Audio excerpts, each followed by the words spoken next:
Bunu da deyim, çox maraqlıdır. Maraqlı bir əhvalatdır. Yəni olmuş şeydir. 20-ci əsrin əvvəllərində olub bu hadisə. Hadisə deyəndə yəni bir gözəl bir, maraqlı bir tarixdir. Həmişə bu Bağdadda böyük alimlər, ələlxüsus bizim hörmətli, çox hörmətli əhl-i-sünnə alimlərimiz yığışarlarmış, söhbət eləyərlərmiş, hədis deyərlərmiş, Quran təfsir eləyərlərmiş. Həmişə də Əllamə Əmini də ora dəvət eləyərlərmiş öz məclislərinə. Həmişə israrla xahiş eləyərlərmiş ki, Əllamə Əmini də gəlsin olan məclisində iştirak eləsin. Əllamə Əmini bilirsiniz də kimdir? Əllamə Əmini elə 20-ci əsrin əvvəllərində dünyaya gəlir. 20-ci əsrin də axırlarında ikinci yarısında dünyasını dəyişir. 1902-ci ildə dünyaya gəlir, 1971-də dünyasını dəyişir. Əllamə Əmini Şeyx Əbdülhüseyn ibn Əhməd Əl-Əmini Böyük Əl-Qədir kitabının müəllifidir. Əl-Qədir kimi bir əsərin müəllifi olub. Çox böyük bir nüfuzlu alim olub. Bəli, bu alimlər, əhl-i-sünnə alimləri Əllamə Şeyxi, Şeyx Əbdülhüseyn ibn Əhməd Əl-Əminini məclislərinə və şam yeməyinə həmişə dəvət eləyərlər. Amma onların bu israrına baxmayaraq, Əllamə bunu qəbul eləməzdi heç vaxt. Yəni getməzdi. O da deyəcəm niyə görə getmirdi.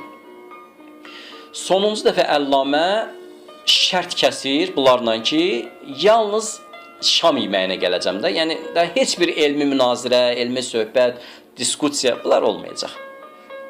Onlar da bunu qəbul edirlər ki, yəni heç bir də söhbət falan olmayacaq, diskusiya eləməyəcəyik, münazirəyə girməyəcəyik. Belə-belə ancaq şam yeyib duracağıq. Nəysə, axşam olur, Əllamə təşrif gətirir məclisə. Şamdan sonra alimlərdən biri mübahisəni açmaq istəyir. İstəyir ki, başlasın mübahisəyə, söhbətə yəni. Məclisdə 80-ə yaxın bir alim var imiş. 80-ə yaxın alim orada cəm olub, əhl-i-sünnə alimləri. Əllamə heç bir mübahisə və yəni münazirənin olmayacağının şərtini onlara xatırlar ki, biz şərt kəsmişdik də. Biz demişdik ki, sizlə, siz əzizlərlə, yəni münazirə eləməyəcəyik, mübahisə eləməyəcəyik, gəlmişik ancaq şam yeyib durub gedəcəyik. Alimlər də deyirlər ki, bəs təbərrükən də məclisin nuraniləşməsi üçün bunu eləyək də, yəni gəlin bir hədis deyək, hərəmiz bir hədis deyək. Nəysə, qərara alınır ki, hər alim bir hədis desin. 80-ə yaxın alim hərə bir hədis desin. 80 hədis deyir, eləyir bu.